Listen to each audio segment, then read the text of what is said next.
ఇవాళ వారం రోజుల నుంచి జరుగుతున్న సంఘటనలు మీరు చూస్తా ఉన్నారు. తెలంగాణ తెలుగుదేశం పార్టీ అధ్యక్షుడు బద్దరి నరసింహులేమో తెలంగాణ అనే పదం డిక్షనరీలో లేదు అంటాడు.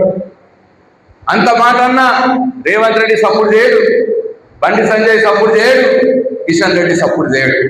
అంటే ఏమర్థం?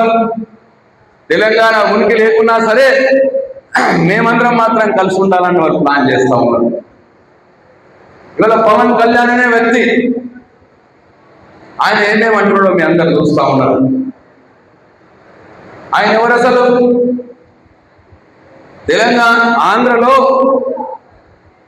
తెలంగాణలో దృష్టి పడడం మూలంగా, దిష్టి తొలగడం మూలంగా మా ఆంధ్రలో కొబ్బరికాయలు ఎండిపోతున్నాయని చెప్పి అన్నాడు.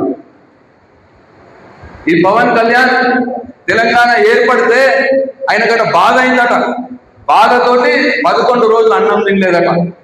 ఇవి అటువంటి పవన్ కళ్యాణ్ ఇవాళ ఆయననట మన తెలంగాణ పుట్టినరోజు నాడు, నిన్న 2 జూలై నాడు మన తెలంగాణ ఆవిర్భవించిన రోజు నాడు తెలంగాణ గడ్డ మీదనే వచ్చట తెలంగాణ పునర్నిర్మాణం సభ పెట్టారట. అంటే తెలంగాణ వస్తే బాధపడిపోయి 11 రోజులు అన్నం తిననోడివి నువ్వు మా తెలంగాణ పునర్నిర్మాణం చేస్తావా?